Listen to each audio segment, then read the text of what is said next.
नमस्कार। मैं डॉक्टर मौसी Meena, assistant professor department of zoology. आज हम एसेक्सुअल रिप्रोडक्शन की मेथड के बारे में पढ़ेंगे।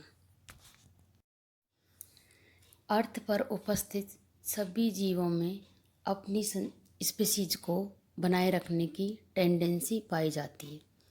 अगर यह टेंडेंसी नहीं होती तो पृथ्वी पर सभी स्पीशीज एक्सटिंक्ट हो जाती। इस कार्य को करने के लिए सभी लिविंग ऑर्गेनिज्म में अपने ही समान स्पीशीज का फॉर्मेशन करने की कैपेसिटी पाई जाती है। एसेक्सुअल रिप्रोडक्शन के बारे में हम देखते हैं कि जब एक ही एनिमल में बिना किसी गैमेट्स या रिप्रोडक्टिव ऑर्गन की सहायता से नए इंडिविजुअल का निर्माण होता है, इसे एसेक्सुअल रिप्रोडक्शन कहते हैं। इस मेथड में मेल एंड फीमेल एनिमल्स की आवश्यकता नहीं होती। रिप्रोडक्शन में गैमेट्स की आवश्यकता होती है, जबकि एसेक्सुअल रिप्रोडक्शन में कोई गैमेट्स की आवश्यकता नहीं हुई, एक विशिष्ट समूह द्वारा होता है। उस समूह को हम ब्लास्टेमा कहते हैं और ब्लास्टेमा से होने वाला डेवलपमेंट को ही ब्लास्टोजेनेसिस कहते हैं। ब्लास्टोजेनेसिस के द्वारा जो एनिमल का फॉर्मेशन होता है उन्हें ब्लास्टोजोइट कहते हैं। अब आगे हम एसेक्सुअल रिप्रोडक्शन के टाइप्स के बारे में पढ़ेंगे। सभी chordates and non chordates animals में एसेक्सुअल रिप्रोडक्शन मेथड्स पाई जाती हैं। यहाँ हम एसेक्सुअल रिप्रोडक्शन की 4 टाइप्स के बारे में पढ़ेंगे। फर्स्ट है फिजन, सेकंड है फ्रेगमेंटेशन, थर्ड है बडिंग, फोर्थ है जैमिल्ट एंड स्टेटोब्लास्ट फॉर्मेशन। एसेक्सुअल रिप्रोडक्शन के टाइप्स में फर्स्ट टाइप है फिजन। मैक्सिमम प्रोटोजोआ के एनिमल्स में एक जीव 2 या 2 से अधिक भागों में बंट जाता है। यह मेथड डिवीजन कहलाती है। सेलुलर प्रोटोजोन्स एनिमल्स में बाइनरी फिजन, ये 2 प्रकार से होता है,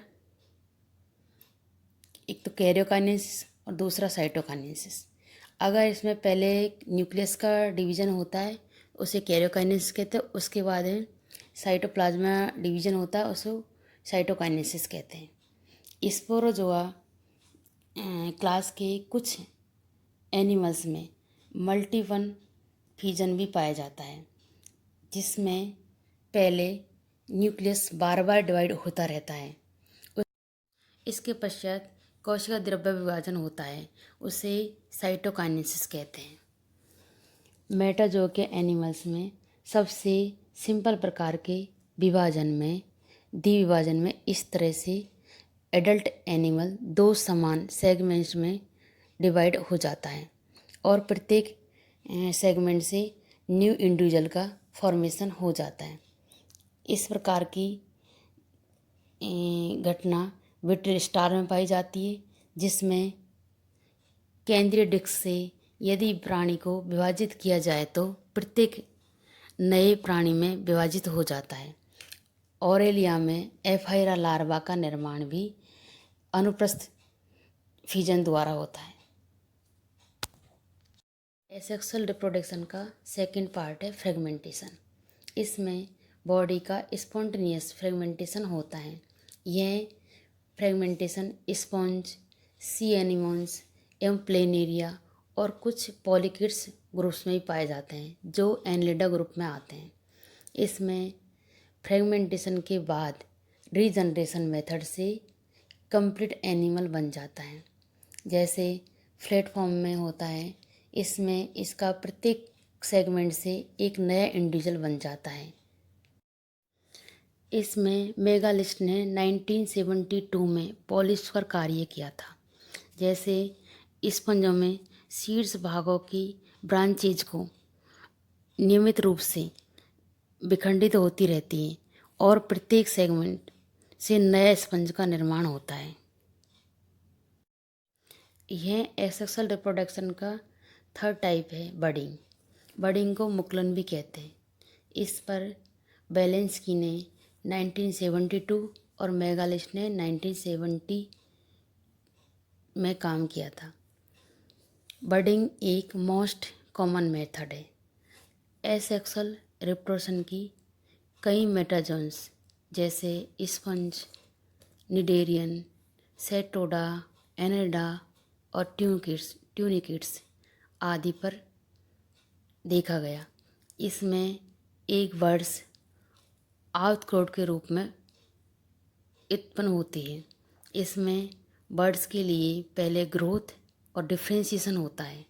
ये बर्ड विकसित होकर पेरेंटल ऑर्गन से अलग हो जाती है। जैसे हाइड्रा में बॉडी वॉल के दोनों लेयर में सेलुलर डिवीजन होता है, जिससे बर्ड्स का फॉर्मेशन होता है। कुछ साइंटिस्ट के अनुसार बर्ड्स का फॉर्मेशन सेलुलर डिवीजन की बजाय कोशिकाओं के मूवमेंट द्वारा होता है, जो ग्रोथ और डिफ्रेंशिएशन के लिए डायरेक्ट रूप से रेस्पॉन्सिबल होती हैं। हाइड्रा से फॉर्म्ड बर्ड्स की कैविटी पेरेंटल कैविटी से जुड़ी रहती है। यह पूर्ण विकसित होकर ही अपनी पेरेंट से कैविटी से अलग होती है और फिर एक नए हाइड्रा का निर्माण कर लेती है। एसेक्सुअल रिप्रोडक्शन की मेथड्स में से 4 मेथड है। जैमुअल एंड स्टेटोब्लास्ट फॉर्मेशन। जितने भी फ्रेश वाटर एनिमल्स हैं उनमें जैमुअल और स्टेटोब्लास्ट से फॉर्मेशन से एसेक्सुअल रिप्रोडक्शन होता है। इस स्पॉन्ज में जो होता है उसे जैमुअल कहते हैं और ब्राइजोन्स में जो एसेक्सुअल रिप्रोडक्शन होता है उसे स्टेटोब्लास्ट कहते हैं। ये दोनों ही अनफेवरेबल सीजन में सर्वाइव करती हैं।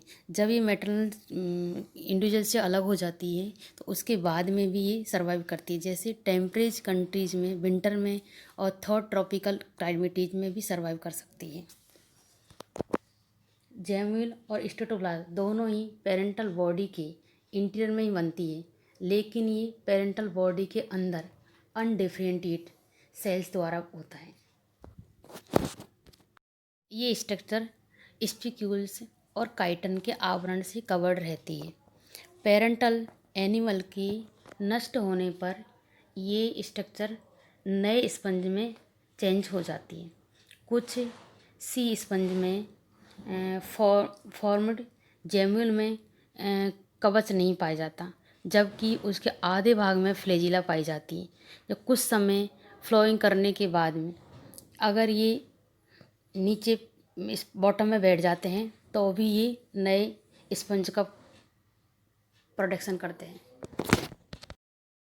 इस प्रकार एसेक्सुअल रिप्रोडक्शन की डिफरेंट मेथड आज हमने कंप्लीट कर ली है।